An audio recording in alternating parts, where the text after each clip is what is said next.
What's in a name? It seems like a simple question, maybe even an obvious one. But let's explore it together.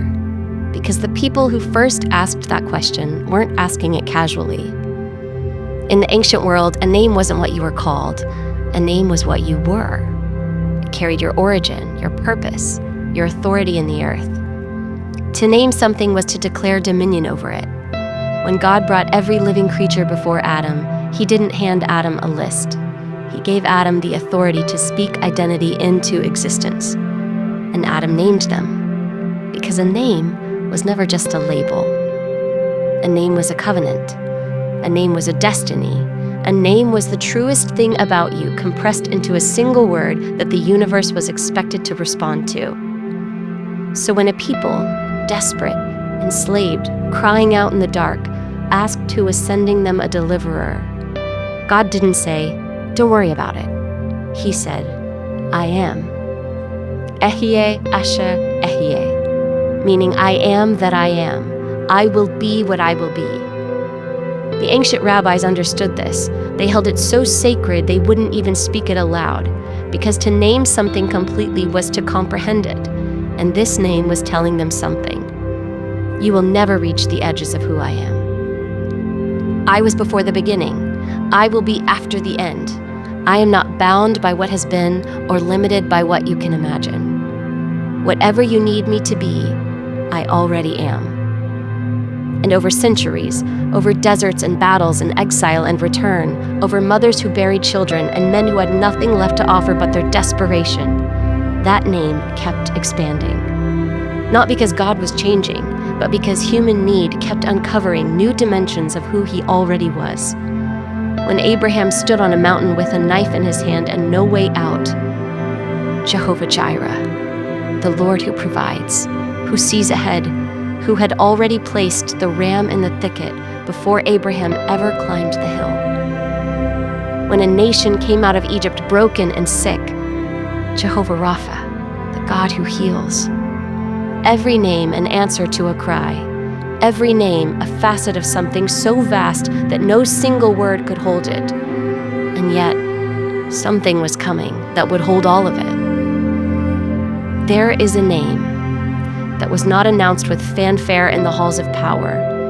It was whispered to a teenage girl in a small town by an angel who said, "Do not be afraid." It was spoken over a baby in a feeding trough, while the empire that would one day tremble at it didn't even know it existed yet.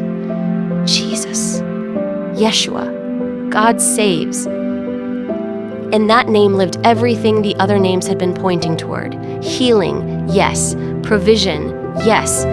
Presence, yes. But also authority.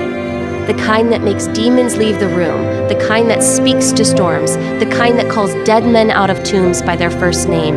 And this name was given a position. Far above all rule and authority and power and dominion. Far above every name that is named, names like cancer or depression or fear. Every knee, no exceptions, no negotiations, every knee bows.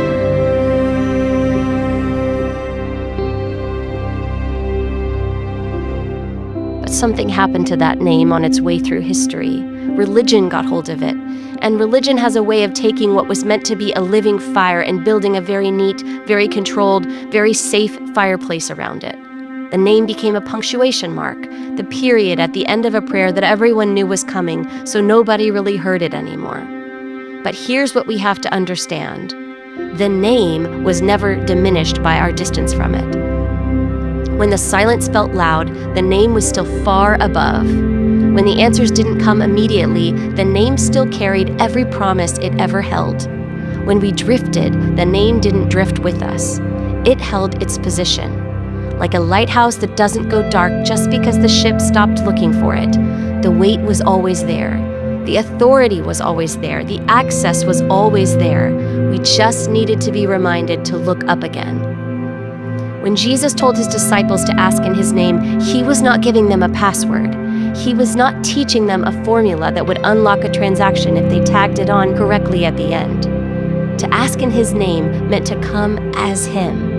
not as a beggar hoping to get lucky, not as someone on the outside knocking and wondering if anyone is home, as a son, as a daughter, with full legal standing in the courts of heaven because of whose name we carry. Think about what that means.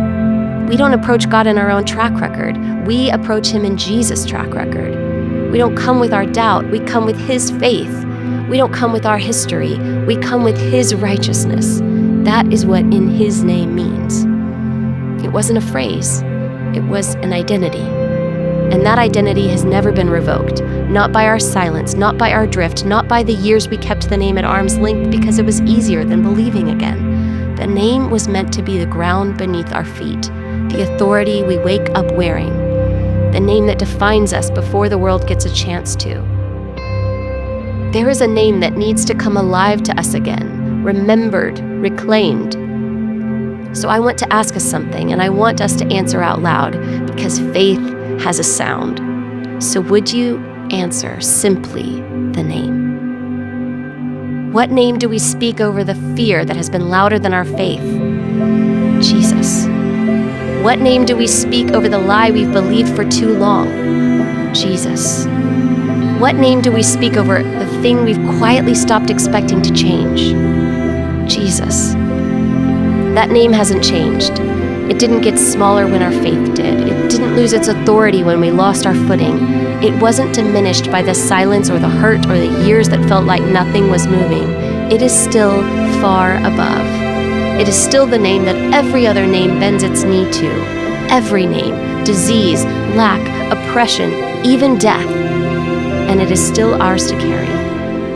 Not as a memory of something we used to believe, not as a formality, as a living inheritance, active, available, right now.